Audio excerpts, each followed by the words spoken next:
Donc bonjour à tous, on se retrouve pour un petit exercice de combinatoire pour le groupe A ou B et l'énoncé c'est le suivant. Donc on suppose qu'il y a 22 arbres qui sont disposés en cercle et que au début sur chaque arbre il y a exactement un corbeau. Puis à chaque minute il y a deux corbeaux choisis aléatoirement qui, qui s'envolent de leur arbre et qui rejoignent un des deux arbres voisins.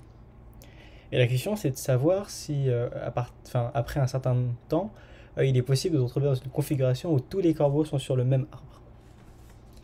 Donc je vous conseille de chercher une petite demi-heure au maximum, et puis si vous ne trouvez pas, je vais vous donner une indication.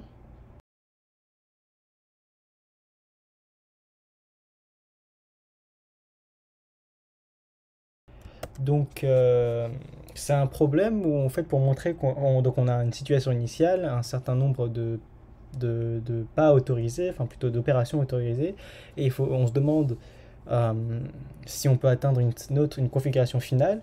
Et ici, on va voir que la réponse est non. Et en général, pour montrer que c'est impossible, on introduit ce qu'on appelle des invariants, c'est-à-dire des quantités qui ne bougent pas après avoir appliqué l'opération. Ici, l'invariant n'est pas totalement clair. Et pour le rendre plus visible, je vous conseille de supposer, par exemple, enfin de différencier les arbres. Par exemple, supposer que un arbre sur deux est un cerisier et le reste est des pommiers. Et par exemple, de compter le nombre de corbeaux sur des cerisiers à chaque étape.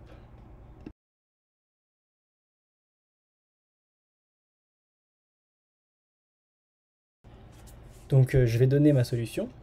Donc comme je l'ai dit, on va supposer qu'un arbre sur deux est un cerisier et un arbre sur deux est un pommier. Et on va compter le nombre de corbeaux sur des cerisiers. Donc au début, vu qu'il y a un corbeau par arbre et qu'il y a 11 cerisiers, donc il y a 11 corbeaux qui sont sur les cerisiers. Donc maintenant, on va voir ce que fait l'opération. Donc je rappelle, si un corbeau part d'un cerisier, alors il va aller sur un pommier. Et donc ça veut dire que le nombre d'oiseaux sur un cerisier va diminuer d'un.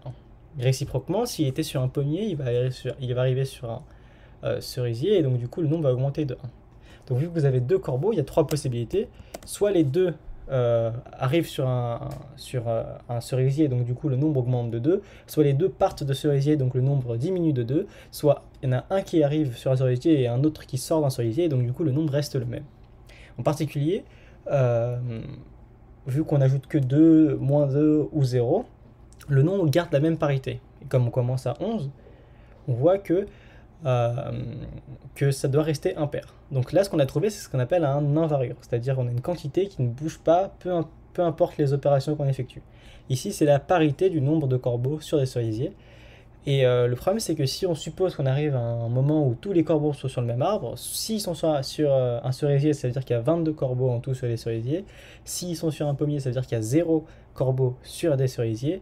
Et on vient de justifier que le nombre de corbeaux sur les cerisiers devait toujours être impair, donc ne peut pas valoir 0 ou 22. Et donc la situation finale, tous les corbeaux sont sur un cerisier ou sur un pommier, est impossible. Et donc du coup, ce qu'on a montré, c'est que grâce à un invariant, c'est que on ne peut pas se retrouver dans la situation où tous les corbeaux sont sur le même arbre.